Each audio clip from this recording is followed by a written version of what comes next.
I'm Bree the Plant Lady, and today I wanted to do a little cooking demonstration to follow up on the potato harvesting video that we just did. Now, first of all, we have a new kitten. So Savannah and Aiden have been really busy at work today, putting all of their time and energy into playing with the kitten, which is really important because we just started a TikTok account, you guys, and I need you to help us because I don't understand TikTok. So go ahead and follow us at Bree the Cat Lady on TikTok. And since we haven't been outside to work in the garden at all, I figured, well, let's eat lunch. So today's lunch is that Jamie Oliver? He's a great chef from England.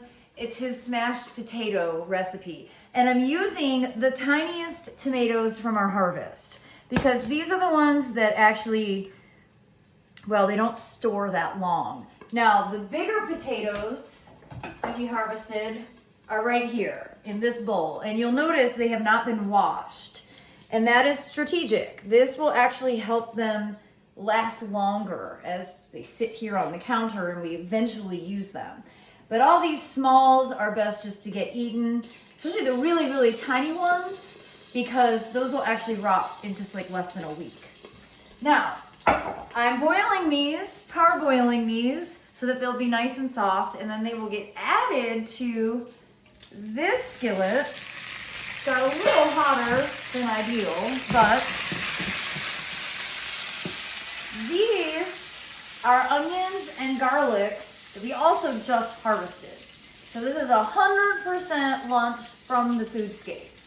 So when I talk about growing food to change your habits at the grocery store, this is one of those meals. So basically, once these potatoes are, soft enough, we're gonna remove them from the water and then we're going to put them here in the olive oil and the onions and garlic. All right, so the potatoes are ready. They are starting to split. Just drained them out, and now I'm going to put them into the skillet. Just like that. That's a lot. It's a little more than I would normally do, but there's 3 of us. And the real magic happens the smashing stage. So basically, you're wanting to just kind of smush these down so that they split open. And they get good contact with the hot olive oil and the garlic and the onions.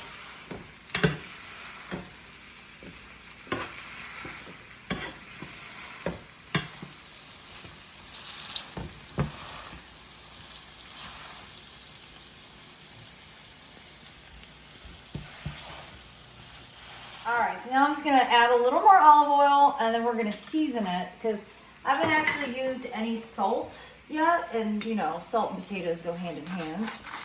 So we're gonna crack some sea salt over it. And then one of Aiden and I's favorite seasonings. Oh good, we'll grab it. This is a little bit fuller than usual. Okay, so this is just the complete seasoning. And it basically just incorporates everything that tastes good. So we're just gonna lightly sprinkle that on. There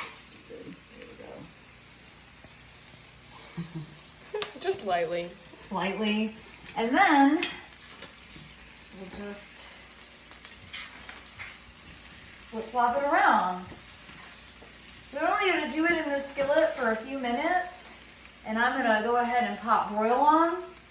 The final step will be to add a little bit of cheese, specifically brie-friendly cheese, because I have so many food allergies. You'll notice there's no butter included in this.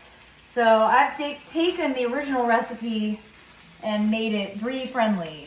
No mammals added. And once we get the cheese on it, we'll just broil it for probably 60 seconds. And then it'll be time to eat lunch. Aiden's ready.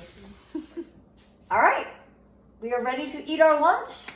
My favorite thing to add to this is just glazed balsamic, which of course you can make yourself just by cooking balsamic vinegar with sugar, specifically brown sugar, but I have it already made. And I'm really excited to share our first 100% Foodscape harvested meal with Aiden and Savannah. Okay. So Aiden, what's your favorite vegetable? Potatoes. And what's your favorite or your earliest memory of gardening with me? Growing potatoes. And not only did you grow them, but you harvested them. Yes. And then you cooked them for a 4th of July party. And it was epic. It was. And you've been growing them ever since. They have a long history. Oh yeah. It's really good. They're really good. Yes. All right, everybody. I hope you'll be inspired not only to grow all these things, but actually cook with them. That's the whole point of growing your own food, to be able to enjoy with your friends and family. Well, hope you found this video to be helpful. Thanks so much for watching.